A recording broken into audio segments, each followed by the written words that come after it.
Today, John and I are playing a game of sharp practice set in the French-Indian War using a scenario from War Games Soldiers and Strategy magazine 103. John has a fort. Obviously we don't have a fort, so it's a makeshift fort set up in the corner. He also has some skirmishers who are going to be coming back to the fort. Unbeknownst to them, the French are going to be deploying all skirmisher units from this point, and they're going to be trying to ambush John's units as they come back. They have to cross the river. Go, John.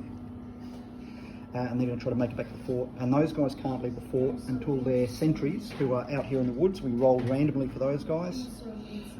Once they can get line of sight to my troops, they can run back to the fort. Once they run back to the fort, those guys over there can start to engage. And we've also got a bear. We roll randomly every game for a bear. He starts over there, and when the white chip is activated, we roll a direction and distance dice, and he can, if he's within 3 inches, John, or 6 inches for the bear? Oh, no, it's 3, I think. If he's within 3 inches of a unit, he will attack. Yeah. I'll let you know how it goes. Okay, it's a couple of turns in. As you can see, the bear has moved slowly. John's still got 1 unit of skirmishers that haven't yet been able to deploy. His main unit of skirmishers under a level 2 officer have now moved twice, and their objective is to get John some points by getting safely across the river, which he's looking at doing, but in the name of good sportsmanship, John's chosen not to go after his objective, and he is turning to face the fury of my massed skirmishers. So basically all of my skirmishers are here. My Indians, militia, a few of these guys are going to go across the river. Now John's guys up here can't activate yet because they have not got clear line of sight until I cross the river. He's also got his 2 pickets that on their random rolls have both decided to go do some farming. So until they actually face back towards my troops, they haven't sighted them. So once they sight them, then these guys can run back to the fort and activate those guys. Chances are they are going to have a visual on these guys if they choose to cross the river first. So John's troops here fired at this big cluster, killing 4 men and putting a few shock on.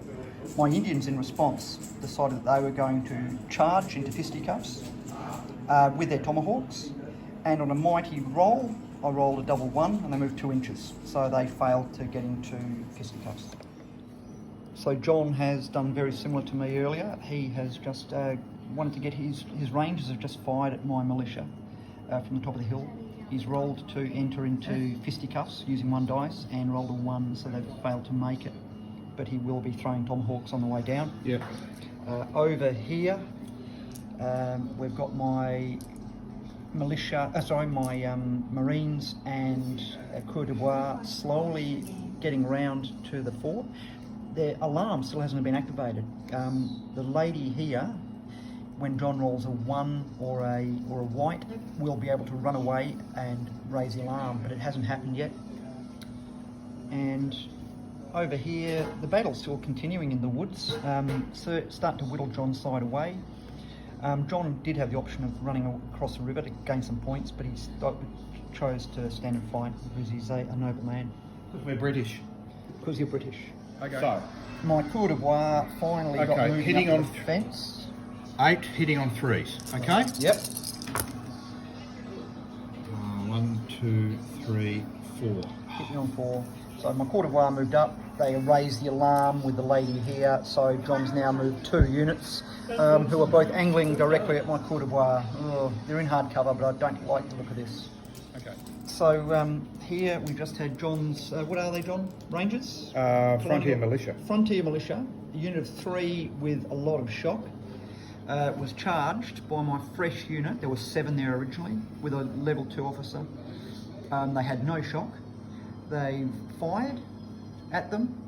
They charged in. They fired and missed. They fired and missed. They threw their tomahawks, caused 1 point of shock, I think. No shock.